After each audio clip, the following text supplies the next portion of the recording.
নমস্কার, আমি নন্দিনী লাহিড়ী। আমি সাইকোলজি মেন্টর এক সহজ পাঠ। আজ যে বিষয়টি নিয়ে আলোচনা করব সেটি অ্যাংজাইটি ডিসঅর্ডারেরই একটি পার্ট। এই বিষয়টির নাম হলো অবসেসিভ কম্পালসিভ ডিসঅর্ডার, যাকে আমরা ছোট করে অনেক সময় বলে থাকি ওসিডি। এটি কেন হয়? এটির পেছনেও যে কারণটি রয়েছে সেটি উৎকণ্ঠা, উদ্বেগ এবং দুশ্চিন্তা। এবং এটি সর্বক্ষেত্রে যে ডিসঅর্ডারে পরিণত হয় তা নয়। কিছু ক্ষেত্রে এটি অবসেসিভ কম্পালসিভ টেন্ডেন্সি আকারেও দেখা দিতে পারে। আমাদের বাংলায় একটি প্রচলিত শব্দ আছে, যে প্রচলিত শব্দটি আমরা পার্টিকুলারলি কোনো মানুষ যদি এই রোগের শিকার হয় বা এই রোগের মতো কিছু অ্যাক্টিভিটি দীর্ঘদিন ধরে প্র্যাকটিস করে, সেক্ষেত্রে আমরা তাকে একটি নাম দিয়ে থাকি। সেই নামটি হলো ছুচিবাইগ্রস্ত। আমরা আমাদের পরিবারের বিভিন্ন মানুষের মধ্যে বা আমাদের আগের প্রজন্ম বা তার আগের প্রজন্মে আমাদের দিদিমা, ঠাকুমা, আমাদের বয়স্ক পিসিমা, মাসিমাদের মধ্যে কখনো কখনো এটি দেখে থাকি যে তারা বারবার একই জিনিস ধুয়ে যাচ্ছে। একটা ঘরকে তারা হয়তো দিনে 10 থেকে 12 বার ধুচ্ছে। ঠাকুর ঘরে একবার ঢুকলে 2 থেকে 4 ঘন্টা সে সময় নিচ্ছে ধোয়া মোছা করে ঠাকুর ঘরকে পরিষ্কার করতে। প্রতিদিন সেই কাজটি করে, এমন নয় যে সপ্তাহে একদিন বা মাসে একদিন সে করছে বলে এই সময়টি লাগছে। আবার কারো কারো ক্ষেত্রে দেখা যায় যে সে বারবার তালা চেক করছে বা গ্যাসের নব। হয়তো রাত্রিবেলা শোয়ার আগে প্রতিদিন সে গ্যাসের নব চেক করে ঘুমায়, কিন্তু সে একবার চেক করলো, দুবার চেক করলো বা 3 বার চেক করলো, তাতেও তার থামা হয় না। সে সেটি 20 থেকে 25 বার চেক করে এবং তারপর ঘুমাতে যায়। তাতে গিয়ে বাড়ির লোক অস্থির হয়ে ওঠে যে কেন এরকম অ্যাক্টিভিটি তুমি করে বেড়াচ্ছ, কেন 10 বার ধরে ঘরটা মুছছো, কেন কোনো জিনিসকে ধরলে ছোঁয়া লেগে গেলেই সেটিকে ধোয়া মোছা করছো, বা নিজের হাতটাও সারাদিনে 20 থেকে 25 বার বা তারও বেশি বার ধরে ধুয়ে যাচ্ছে। আমরা সাধারণত কোনো খাবার খাওয়ার আগে নিজের হাত পরিষ্কার করে খেতে বসি। এটি একটি স্বাভাবিক, কখনো কখনো একবারের জায়গায় দুবারও ধুতে পারি। কিন্তু এই কাজটি যদি একবার খাওয়ার আগে একটা মানুষ 20 থেকে 25 বার হাত ধুচ্ছে, তাহলে কিন্তু এটি চিন্তার বিষয়, ভাবার বিষয়, কেন ব্যক্তিটি এমন করছে। আমরা ব্যক্তিটিকে বকাঝকা দিই, ব্যক্তিটির যে অ্যাক্টিভিটি গুলো থাকে সেগুলোতে আমরা বিরক্ত হই যে কেন এরকম করছো, তাতে তো এতগুলো মানুষ অস্থির হয়ে উঠছে তোমার এই কাজগুলো দিয়ে। কেন তোমাকে আমরা বোঝাতে পারি না যে এই কাজগুলো বন্ধ করো, রোজ রোজ তোমাকে বারণ করা হচ্ছে তারপরেও তুমি করে চলেছো। হ্যাঁ, ব্যক্তিরা রোজ রোজ বারণ করার পরেও করে চলে, তারা বন্ধ করতে পারে না। আমরাও আমাদের রাগ চিৎকার তাদের উপর দেখিয়ে দিই, বিরক্ত প্রকাশ করি, এবং তারপর জিনিসটা এই একে বলে তো কিছু হবে না, এ তো রোজই করবে, আবার ধামাচাপা পড়ে যায়। কিন্তু কেন করছে, কি কারণ আছে, সেগুলো এত ভেবে এত খতিয়ে দেখার আমাদের সময় নেই, ধৈর্য নেই, এত ভাবারও আমাদের ইচ্ছাই নেই। তো এখন প্রশ্ন হলো, এই অবসেসিভ কম্পালসিভ ডিসঅর্ডার কেন হয়, কি কারণ তার পেছনে রয়েছে, তার প্রতিকার কি, এবং কি কি চ্যালেঞ্জ এরা ফেস করে, সেই বিষয়ে একটু আলোচনা করব। অবসেশন। অবসেশন হলো ইররেশনাল, আনওয়ান্টেড, আনপ্লেজেন্ট থটস। সর্বক্ষেত্রে ব্যক্তি যে আনওয়ান্টেড আনপ্লেজেন্ট থটসকে তার মাথার মধ্যে রাখতে চায় তা নয়, কিন্তু তার নিজের কন্ট্রোলেও থাকে না। আবার এই থটগুলি বাস্তবিক দিক থেকে অযৌক্তিকও মনে হতে পারে একজন বাইরের লোকের জন্য, কিন্তু ব্যক্তির ক্ষেত্রে এই অপ্রীতিকর অনুভূতি থেকে সে যেন বেরোতে পারে না। কেন পারে না, তার নিশ্চয়ই কোনো কারণ আছে, সেই কারণটিও আমরা দেখব। এবং এই যে ব্যক্তির মধ্যে যে অপ্রীতিকর থটগুলো চলতে থাকে, সেগুলোর বেশিরভাগই ভয়, দুশ্চিন্তা, উদ্বেগ এবং অপরাধ বোধ। এই ক্ষেত্রে ব্যক্তি নিজেকে শান্ত করার জন্য, নিজেকে ওই চিন্তাগুলো থেকে সরিয়ে রাখার জন্য কিছু কম্পালসিভ অ্যাক্ট করে চলে, যেমন হাত ধোয়া বা তালাচাবি চেক করা বা ঘর মুছতে থাকা 15-20 বার ধরে, এই ধরনের নানান কিছু। আবার কিছু মানুষের মধ্যে দেখা যায় যে জিনিসপত্র হোল্ড করছে, 15 বছর আগের একটা লজেন্সের র্যাপারও তার কাছে থাকতে পারে। তো এরা কেন করে সেটা এবার জানবো।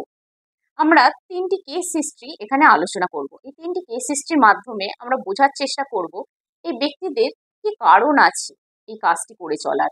প্রথম দুটি কেসের মধ্যে দেখা যাচ্ছে কিছু সিমিলারিটি রয়েছে। দুজনেই মধ্যবয়স্ক মহিলা, যাদের ছেলেমেয়েরা এখন কর্মজগতের সাথে যুক্ত। এই মহিলাদের বয়স 55-56 এরকমই। এই মহিলারা সারা দিন ধরে ঘর বাড়ি মুছেই চলে, ধুয়েই চলে, হাত পা সারা কখন এরা ধুয়ে চলছে। কোথাও যদি একটু কিছু টাচ লেগে যায় সেই বস্তুটিকে বারবার ধরে মুছতে থাকে, ধুতে থাকে। আবার এদের বাড়িতে দেখা যায় আলমারির মাথায় বা খাটের নিচে একেবারে পাজা পাজা দিস্তা দিস্তা টাকা পয়সার নোটস। আমরা ভাবতে পারি যে এরা নিশ্চয়ই পাগল। না, এরা পাগল নয়। এরা ওই যে টাকা পয়সা এদের যে স্বামী বা ছেলেরা বাইরে জগৎ থেকে, কর্মজগৎ থেকে রোজগার করে নিয়ে আসছে, সেগুলোকে তারা সঙ্গে সঙ্গে গামলার জলে ফেলে ধুতে শুরু করে দিচ্ছে এবং ধুয়ে সেগুলোকে শুকোতে দিচ্ছে। একজন লেম্যানের ক্ষেত্রে এটি একটি অবাস্তব আচরণ মনে হলেও যারা এই কাজটি করছে তাদের ক্ষেত্রে কিন্তু এটি একটি স্যাটিসফ্যাক্টরি ফিলিংস এনে দিচ্ছে। এবং তারা এরকমও হতে পারে যে সারাদিন ধরে একটা গামছা পরে তারা কাটিয়ে দিচ্ছে। আর এই রোগটি বেশিরভাগ ক্ষেত্রে দেখা যায় মেয়েদের, এমন নয় যে ছেলেদের হয় না, তবে বেশিরভাগ ক্ষেত্রে মেয়েদের এই রোগটি দেখা দেয় আমাদের সমাজে। তার বাড়ির লোক অস্থির হয়ে উঠছে, যখনই ছেলে বা হাজবেন্ড বাইরে থেকে কাজ করে ফিরছে তাদেরকে একেবারে বাইরের দরজায় দোরগোড়ায় দাঁড়িয়ে একটা গামছা পরে জামা কাপড় সব ছেড়ে জামা কাপড়কে জলের মধ্যে চুবিয়ে রেখে তারপর বাড়ির মধ্যে ঢুকতে হচ্ছে। আশেপাশের বাড়ির মানুষ হাসাহাসি করে, লোক লজ্জা, ভয় এই বয়স্ক মহিলাদের কি কিছুই নেই? হ্যাঁ, আছে, কিন্তু তা সত্ত্বেও তারা এই কাজটি করে। এই দুই মহিলার ক্ষেত্রে একটু যদি তাদের কেস হিস্ট্রি জানি যে কেন, কি জায়গা থেকে এই ধরনের অ্যাক্টিভিটিটা শুরু হলো, তাহলে বুঝতে পারবো তাদের মানসিক অবস্থানটা। প্রথম মহিলা প্রথম মহিলার বিবাহিত জীবন খুব একটা সুখের ছিল না। এখন একরকম চলছে, কিন্তু উনি খুব একটা মন থেকে তার হাজবেন্ডকে আর মেনে নেন। ওনার হাজবেন্ড যখন খুব অল্প বয়স্ক ছিল, বিয়ের প্রায় 25-30 বছর আগে, এখন তো ওনার 55-56 বয়স, তো 25-30 বছর আগে ওনার হাজবেন্ড প্রতিদিন মদ্যপ অবস্থায় বাড়িতে এসে ওনার স্ত্রীকে মারধর করতেন। বহু সময় ওনার হাজবেন্ড পতিতালয়ে পড়ে থাকতেন বা পরকীয়া নানা মহিলার সাথে করে বেড়াতেন। বাড়ির লোকজন কখনোই ওনার হাজবেন্ডের বিরুদ্ধে যায়নি, কখনোই বলেনি যে ওনার হাজবেন্ড যা করছে সেটা ভুল করছে। সবসময় দোষারোপ হিসেবে এই মহিলাটিকেই দেওয়া হয়েছে যে তোমার মধ্যে নিশ্চয়ই কোনো খুঁত আছে, তোমার মধ্যে নিশ্চয়ই কোনো ব্যাপার রয়েছে যার জন্য আমার ছেলে তোমার দিকে ফিরেও তাকায় না, বা আমার ভাই বা আমার দাদা তোমার কাছে আসে না। এই মহিলাটির কাছে কোনো উত্তর থাকতো না। মহিলাটি দীর্ঘদিন ধরে এটাই ভাবতো যে তার মধ্যে কি কমতি আছে, কেন এরকম করছে, কিন্তু তার বিগত 25 বছর জীবনেও সেই উত্তর খুঁজে পায়নি। এহেন পরিস্থিতিতে তার মানসিক অবস্থান দাঁড়ায় একটা ইমোশনাল ট্রমার মধ্যে সে চলে যায়। তার মধ্যে সবসময় অপরাধবোধ কাজ করতে থাকে যে তার মধ্যে কিছু খামতি রয়েছে, সে হয়তো তার 100% দিতে পারছে না। এবার তার মাথার মধ্যে এই ভয়, দুশ্চিন্তা, বাড়িতে ফিরেই হাজবেন্ড তাকে মারধর করবে, ছেলে মেয়েদের সামনে মারধর করবে, এই যে চিন্তাগুলো তার মাথার মধ্যে যে ঘুরতে থাকে, সে ওই চিন্তা থেকে সরে থাকবার জন্য সংসারের দিকে ভীষণভাবে মন দিতে শুরু করে। যখন এই চিন্তা, বিরক্তগুলো তার মাথায় আসে, সে হয়তো ধোয়া বাসনকেই আবার ধুতে মাজতে শুরু করে দিচ্ছে, আবার ঘর মুছতে শুরু করে দিচ্ছে, বা জামা কাপড় আলমারি থেকে নামিয়ে আবার জামা কাপড় গোছাতে শুরু করে দিচ্ছে। এই পরিস্থিতি দীর্ঘদিন ধরে চলতে থাকে। এবার ধীরে ধীরে আরো পরিস্থিতি গুরুতর হয়। হাজবেন্ড যখন বাইরে থেকে বাড়িতে আসছে, হাজবেন্ড যেখানে যেখানে বসছে, যে চেয়ারটিতে বসছে, যে টেবিলটিতে হাত রেখেছে, যে জলের বোতলটি ধরেছে, সেগুলোকেই যেই হাজবেন্ড সেখান থেকে সরে যাচ্ছে ধোয়া মোছা করতে শুরু করে দিচ্ছে। ওনার এটি মনে হতে শুরু করেছে যে আমার হাজবেন্ড পরকীয়া করে আসছে, পতিতালয় থেকে আসছে, উনি একটা নষ্ট চরিত্রের মানুষ তো বটেই, এবং অচ্ছুত, অপবিত্র। বাড়িতে যখন সে আসছে, এখানে বসছে, এটা ছুটছে, ওটা ছুটছে, তাহলে সেই জিনিসগুলোকেও অপবিত্র করে তুলছে। তো সেগুলোকেও জল দিয়ে ধুয়ে মুছে দিলে সেটা পবিত্র হয়ে উঠবে, এই চিন্তাধারা তার মধ্যে ঢুকে যায়। সেইভাবে চলতে থাকে। বাড়ির লোক অস্থির, আরো বিরক্ত হতে শুরু করে। ছেলেমেয়েরা বড় হয়, ছেলেমেয়েরাও অস্থির হয়। মায়ের ক্ষেত্রে যে কারণটি আছে সেখানে একটি ইমোশনাল ট্রমা, অপরাধ বোধ তার মধ্যে কাজ করছে। সে সংসার জীবন থেকে বেরিয়ে আসতে চাইছে, এই মানুষটির সাথে কোনোভাবেই ঘর করা যায় না, কিন্তু তার বিদ্যা তো তেমন নেই। সে কি করবে? বাইরে জগতে বেরিয়ে এসে তার এক ছেলে এক মেয়ে নিয়ে কোথায় যাবে? তার যদি তার বাবা মার কাছে ফিরে আসতে হয়, সেখানেও অনেক সমস্যা রয়েছে, সেখানে সে যেতে পারবে না। আর না এই বাড়ি ছেড়ে বাইরে কোথাও গিয়ে একা একা জীবন কাটাতে পারবে। তো এর মধ্যে তার একটা ইনার কনফ্লিক্ট চলতে থাকে, যে ইনার কনফ্লিক্ট তাকে আরো ধীরে ধীরে ফ্রাস্ট্রেটেড, ইরিটেটেড এবং ডিপ্রেশনের দিকে নিয়ে যায়। উনি এই কাজগুলো করে শারীরিকভাবে তো কোনো রেস্ট পান না, তাহলে কেন করছে? উনি এই কাজগুলো করে একটু মানসিকভাবে শান্তি পান। ওনার মনে হয় এই যে বাড়িটা অপবিত্র হয়ে গেল সেটাকে আমি পবিত্র করে তুলছি। আমার জীবনের এই জায়গাটাতে একদম এলোমেলো হয়ে রয়েছে, তাহলে আমি আমার জীবনের অন্য জায়গাটাকে আরো পারফেক্ট, আরো সুন্দর, আরো পরিচ্ছন্ন করে তুলি, যাতে মানুষ কোনোভাবেই বুঝতে না পারে আমার জীবনটা এলোমেলো হয়ে রয়েছে। এই জায়গা থেকে এনার মধ্যে নিট অ্যান্ড ক্লিন ব্যাপারটা একদম রন্ধ্রে রন্ধ্রে ঢুকে গেছে। সব জায়গায় মনে করছে জীবাণু রয়েছে, পরিষ্কার করে দিলেই সেগুলো একদম মুক্ত হয়ে যাচ্ছে।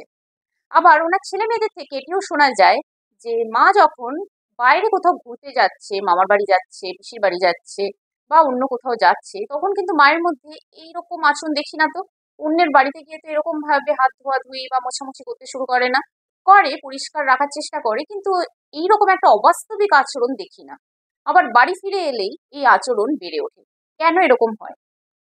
কারণ বাড়িতে যেই মুহূর্তে সে প্রবেশ করছে, বাড়ির মধ্যে তার ওই যে ভিজুয়াল ইমেজ গুলো রয়েছে, তার হাজবেন্ড তাকে মারধর করছে, তার হাজবেন্ড চিৎকার করছে, মদ্যপ অবস্থাতে তার সাথে বাজে ব্যবহার করছে, অন্য মহিলার সাথে সম্পর্ক রাখছে, বাড়ির লোকজন এই মহিলাকে তো একদমই সাপোর্ট করছে না, বরং তার স্বামীকে সাপোর্ট করছে। এই যে চিন্তাগুলো চোখের সামনে ভাসতে শুরু করে দেয়, কানের মধ্যে শব্দগুলো একেবারে জীবন্ত হয়ে ওঠে, উনি সঙ্গে সঙ্গেই সেখান থেকে সরবার জন্য আবার জাম্প করে ওই কাজগুলো করতে শুরু করে দেন। এটিকে বলা হয় অ্যাঙ্কারিং। যে মুহূর্তে বাড়িতে আসছে, ওই ইমোশনগুলো একদম অ্যাক্টিভ হয়ে উঠছে, ওই নেগেটিভ ইমোশনগুলো। উনি কাজটি করে স্যাটিসফাই হচ্ছে এবং স্যাটিসফ্যাকশনের জন্য কাজটিকে আবার রিপিট করছে। এটি হলো প্রথম মহিলার কেস হিস্ট্রি। এবার আসি দ্বিতীয় মহিলার কথায়। দ্বিতীয় মহিলার সঙ্গে তার স্বামীর সম্পর্ক ভীষণ ভালো। তাদের দুটি ছেলেও আছে এবং তাদের পরিবার একদম ছোট পরিবার, সুখী পরিবার। তার স্বামী একজন লয়ার।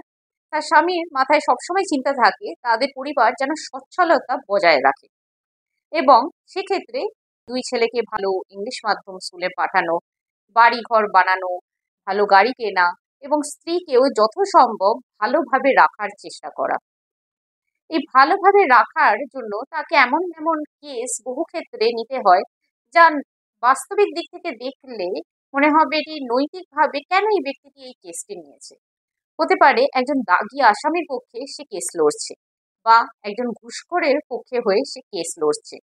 এইভাবে তো ভালোই তাদের জীবন চলতে থাকছিল, কিন্তু একটা সময়ের পর তার স্ত্রীর মনে হতে শুরু করে যে না, আমার স্বামী ঠিক পথে গিয়ে রোজগার করছে না, যাদের হয়ে কেস লড়ছে তারা সমাজের বহু মানুষের ক্ষতি করে দিয়ে এসেছে, এবং তাদের তো সমাজ থেকে বিতাড়িত হওয়ার প্রয়োজন আছে। সেটা না হয়ে আমার স্বামী তাদের হয়ে লড়ছে, তাদেরকে বাঁচাবার চেষ্টা করছে, এটি একটি অনৈতিক কাজ সে করে চলছে, এবং এই অনৈতিক কাজের জন্য তার পাপের ভাগীদার আমাকে এবং আমার দুই ছেলেকে হতে হবে। এই চিন্তা তার মাথায় ঢুকে যায়, এবং এই চিন্তা থেকে সে ঘর মোছা, বারবার ধরে হাত ধোয়া, এইরকম অ্যাক্টিভিটির মধ্যে সে এবার যেতে শুরু করে। কারণ মাথার মধ্যে যতবারই পাপবোধ জায়গাটা আসছে, তাকে তো অস্থির করছে, সে তো কাউকে বলতে পারছে না। সে যদি কাউকে বলে যে আমার স্বামী ঠিকঠাক কাজ করছে না, সবাই হাসবে, কারণ এতদিনে তার স্বামী একজন নামি দামি লয়ার হয়ে গেছে, ভালো রোজগার করছে, সবাই তার দিকে আঙুল তুলছে যে এত ভালোভাবে সে রোজগার করে তোদেরকে এত ভালো রাখছে, তারপরেও তোর মধ্যে এইসব কথা।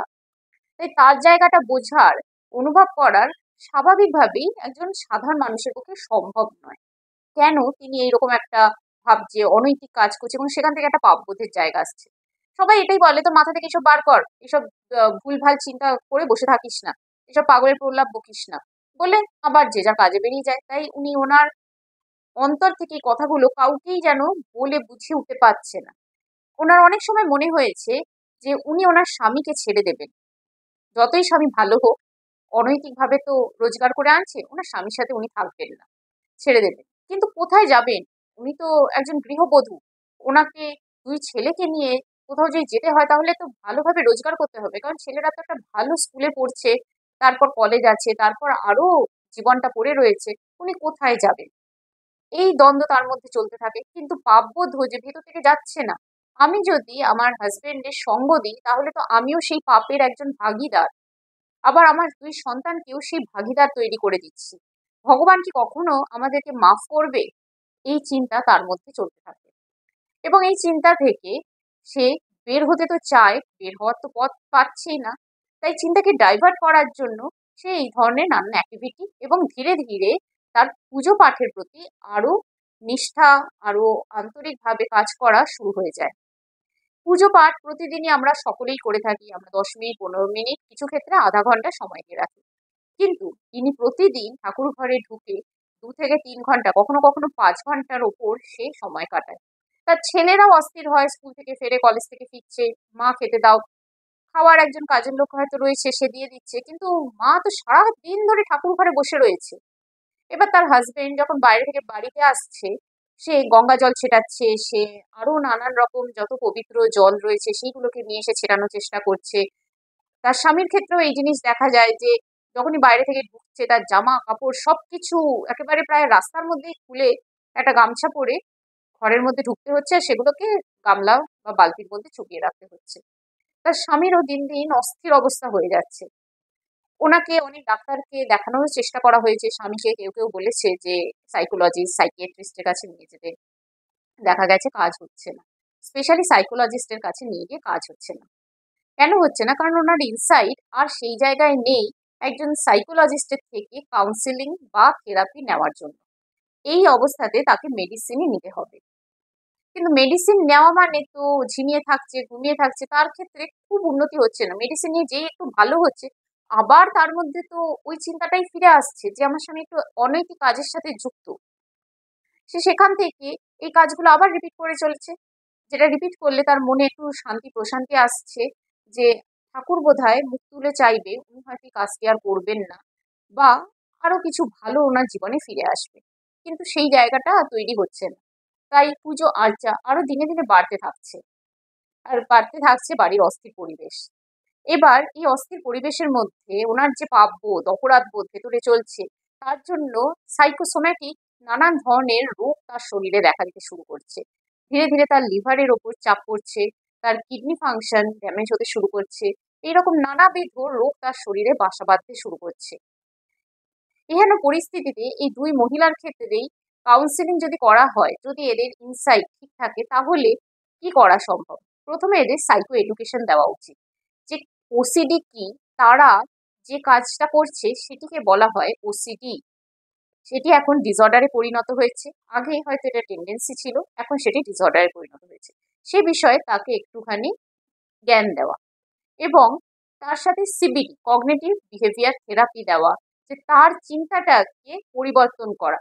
তার স্বামী অনৈতিক কাজের সাথে যুক্ত বা আরেকজনের স্বামী পরকীয়া করছে, অপবিত্র, তার এফেক্ট তাদের জীবনে কখনোই পড়বে না। তারা তো ভালোভাবে চলছে, তারা তো জীবনকে ভালোটাই দেওয়ার চেষ্টা করছে, তো তাদের সাথে ভালোটাই হবে। এবার তাদের প্রশ্ন থাকে আমাদের সাথেই কেন হলো? এই কেন উত্তর আমাদের কারোর কাছে থাকে না। ঘটেছে এবং সেই ঘটনা থেকে একটা জায়গায় তিনি পৌঁছেছেন, সেখান থেকে এবার নিরাময়ের উপায় কি? এখন এই দুই মহিলার মধ্যে ভ্যালু সিস্টেম ডেভেলপ করা ভীষণ দরকার। তারা কি জন্মেছে শুধুমাত্রই মোছামুছি, ধোয়াধুয়ি আর পুজোর মধ্যে বসে থাকার জন্য? তারাও তো কিছু পড়াশোনা করে এসেছে বা ছেলে মেয়েদের পড়াশোনা করাচ্ছে, তাদের মধ্যে আরো অনেক গুণ রয়েছে। শুধুই কি পড়াশোনা? তারা সেলাই জানে, বা কেউ আলপনা দিতে জানে, এইরকম নানাবিধ কাজ রয়েছে। সেই কাজগুলোর মাধ্যমেও তাদের জীবনকে সে সুন্দরভাবে সাজানো যেতে পারে। সেই ভ্যালুর জায়গাটা তাদের মধ্যে ডেভেলপ করার চেষ্টা করা। এক্ষেত্রে যে চ্যালেঞ্জটা আসতে পারে, এই ব্যক্তিদের মধ্যে যদি ভ্যালু সিস্টেম স্ট্রং ভাবে ডেভেলপ করা যায়, তাদের চিন্তার মধ্যে একটি পজিটিভ চিন্তাধারা নিয়ে আসা সম্ভব হয়, তাহলে হতে পারে বিবাহিত জীবন থেকে তারা বিচ্ছেদ চাইতে পারে। তো সম্পর্কের মধ্যে একটা ভাঙন তৈরি হওয়ার সম্ভাবনা রয়েছে। আরেকটি কেস, সেটি হলো আরেকজন মহিলা, এইরকম 45-50-র কাছাকাছি বয়স। তার ক্ষেত্রে দেখা যাচ্ছে সে অনেক পুরনো পুরনো জিনিস হোর্ড করে, এবং পুরনো জিনিসগুলো কাজেরও জিনিস নয়, ভাঙাচোরা জিনিস, অনেক পুরনো আসবাবপত্র, পুরনো জামা কাপড়, এমনকি লজেন্সে চিপসের র্যাপার 20 বছর আগের, 25 বছর আগের, সেগুলো পর্যন্ত তারা আলমারি খুললে পাওয়া যায়। তাকে যদি বলা হয় জিনিসগুলো ফেলার প্রয়োজন আছে, কারণ জিনিসগুলো অকেজো হয়ে গেছে, ভেঙে গেছে, আর কোনো কাজে লাগবে না, তা সত্ত্বেও সে ওই জিনিসগুলোকে ফেলতে পারে না। তার ছেলে বিদেশে থাকে, তার ছেলেরও ছোটবেলার সব জিনিসগুলোকে সে সযত্নে রাখার চেষ্টা করে। খুব ভালো কথা, কিন্তু কত কত জিনিস সে এইভাবে রাখবে। এখন তার বাড়িটা দেখলে মনে হয় একটা জঞ্জালে পরিণত হয়েছে। তার সিঁড়িতে তার ছেলের 20 বছর আগে ব্যবহার করা চেয়ার টেবিল, সেগুলোর একটা পায়া ভেঙে গেছে, কারোর হাতল ভেঙে গেছে, চেয়ারগুলো একেবারে উই ধরে বসে পড়ছে, সেগুলো কেউ একটা সাইডে যত্ন করে রেখে দিয়েছে। তার হাজবেন্ডের ব্যবহার করা এইরকম নানান জিনিস, একটা ঘড়ি সেটা ভেঙে গেছে, ফেটে গেছে, সেই ঘড়ির যে ব্যান্ড সেখানেও একেবারে রাবার উঠে গেছে, খুব বাজে অবস্থা, সেটাকেও রেখে দিয়েছে। এইরকম করে সারা বাড়িতে ইঁদুর ছুঁচো নানান রকম এইরকম উৎপাত তার বাড়ির মধ্যে শুরু হয়ে গেছে, কিন্তু তিনি ওগুলো কোনোটাই ফেলতে পারেন না। তার বাড়িতে যেই আসে সেই বিরক্ত হয়। তার ছেলেও যদি বিদেশ থেকে ফিরে এই বাড়িতে ঢোকে তখন তার বিরক্ত লাগে যে এত নোংরা করে কেন রেখেছো, এই জিনিসগুলোকে ফেলে দাও, বারবার বোঝানো সত্ত্বেও তিনি পারেন না। কেন পারেন না? কারণ ওই জিনিসগুলোর সাথে যে স্মৃতিগুলো জড়িয়ে আছে উনি মনে করেন সেই স্মৃতিগুলোও হয়তো হারিয়ে যাবে। ওই জিনিসগুলোর সাথে যে ইমোশনটা জড়িয়ে আছে, যে আবেগটা জড়িয়ে আছে, সেই আবেগটাও হারিয়ে যাবে যদি ফেলে দেওয়া হয়।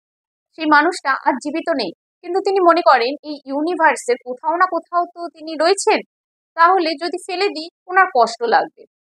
এবার এই রকম চিন্তাধারা তার ছেলে তো পারছে না তাকে সামলাতে।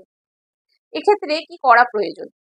সাইকো এডুকেশন দেওয়া, ব্যক্তিকে বোঝানো যে আপনি যে কাজটি করছেন তাকে বলা হয় অবসেসিভ কম্পালসিভ ডিসঅর্ডার। আপনার মনের মধ্যে একটা চিন্তা চলছে যে আবেগটা হারিয়ে যাবে, যেই মুহূর্তে আপনি ভাবছেন আবেগটা হারিয়ে যাবে, আমার স্মৃতিটা হারিয়ে যাবে, ওই মানুষটা কষ্ট পাবে, আপনার অপরাধ বোধ হচ্ছে, আপনার ভয় হচ্ছে, আপনি ওই জিনিসগুলোর সাথে নিজেকে আঁকড়ে ধরে থাকছেন এবং এই কাজগুলোকে বারবার বারবার করে চলছেন। সেক্ষেত্রে বাড়িঘর নোংরা হচ্ছে, বাড়িতে যারা আসছে তারা আপনার এই কাজগুলোকে পছন্দ করছে না, সম্পর্কের দিক থেকেও অনেকটা দূরত্ব তৈরি হয়ে যাচ্ছে। তাই সাইকো এডুকেশন দেওয়া ভীষণ প্রয়োজন, এবং তার সাথে কগনিটিভ বিহেভিয়ার থেরাপি। ব্যক্তিকে জিজ্ঞেস করা, আচ্ছা আপনার প্রত্যেক কটা জিনিসের সাথে যে যে স্মৃতিগুলো জড়ানো সবটা মনে আছে? হ্যাঁ, আপনি বলছেন যে ওই টেবিল চেয়ারে আপনার ছেলে পড়াশোনা করতো, এইটুকুই না আরো কিছু মনে আছে? আর কি কি মনে রয়েছে? এখানে যা যা ভাঙাচোরা আসবাবপত্র রয়েছে সেগুলোর সাথে সব স্মৃতিগুলো কি আপনি মনে রাখতে পেরেছেন? আচ্ছা বলুন তো, এই পার্টিকুলার অবজেক্টের সাথে কি স্মৃতি মনে আছে? দেখা যাবে ব্যক্তি হয়তো সবটা গুছিয়ে বলতে পারছে না।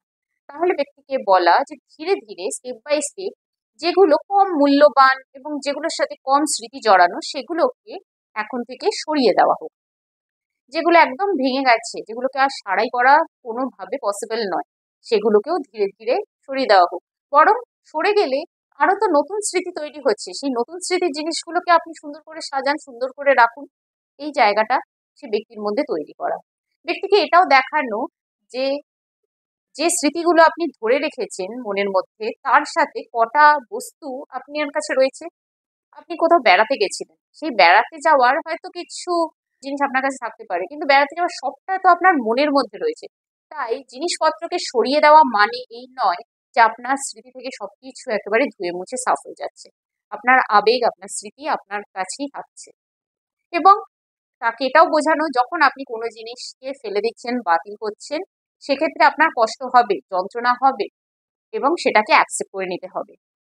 আপনি 5 থেকে 10টা জিনিস আপনি আপনার কাছে রাখুন, যে 5 থেকে 10টা জিনিস ভীষণ ইম্পর্টেন্ট জিনিস এবং তার সাথে স্মৃতি জড়িত রয়েছে, এবং সেই 5 থেকে 10টি জিনিস এখনো সঠিক পর্যায়ে রয়েছে, একবারে ভেঙে গুড়িয়ে উইখে এরকম পর্যায়ে নেই। সেইভাবে ব্যক্তিটি তার জীবনে কিছু ইম্পর্টেন্ট স্মৃতিকে ধরে রাখতে পারে। আর কি করতে পারে? এখন তো আমাদের হাতে, সবার হাতে মোবাইল রয়েছে, এখন তো ডিজিটাল জামানা।